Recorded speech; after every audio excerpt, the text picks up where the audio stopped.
When you came to Duke, were there lots of other Latino people or colleagues in the community? And compared to now, do you work with a more significant number of Latinos at Duke? Actually, no, and that's where what I was referring to. For example, my department has diversified. You can always do more, but when it comes to, say, African American peers and colleagues, we've diversified, quite a bit. Uh, Latinos depends how you even count me, because I became a U.S. citizen, only a few years ago. So before that, I wouldn't count. Like I was always very supportive of the Latino cause, but I wouldn't have called myself Latino because I don't want to take the place for someone who was born and raised in this country or who is a citizen. Like a U.S. For me, like a Latino or Latina is someone who isn't just of that cultural background, but is someone who belongs to this country. To basically that's what makes us different from, say, Latin American. And so that's my definition.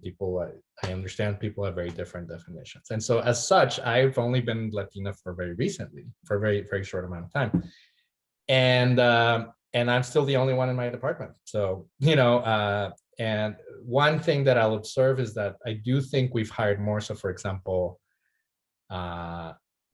what Claudia Milian is doing with the Latino Studies program. We have hired, and now with this recent searches, so there is a movement in the right direction, but it's not representative of the largest minority of the US by far,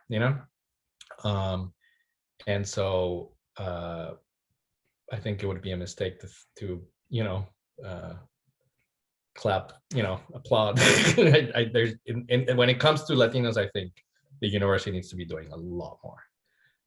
But also the other thing that I recognized from very early on was that even if the numbers amongst faculty and students were okay, which they're actually okay compared to other places that are much worse, what is really uneven is the labor division. So for example, if you look at grounds, keeping and dining services and also on, Duke has like a 90% or so population of color doing all of those services, all that work, and so I think we need to address that inequity. I think people should be respected for those jobs. Those are dignified jobs.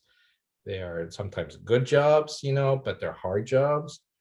What I'm pointing at more is the fact that those communities are the local communities too, and they don't always have access. Most of the time, they don't have access to the other parts of the university. In fact, there's a big wall between them. And so, for example, in my first year at Duke, second year at Duke, in like 2003 or so, I started an arts program only for staff who worked in those, sections of the university.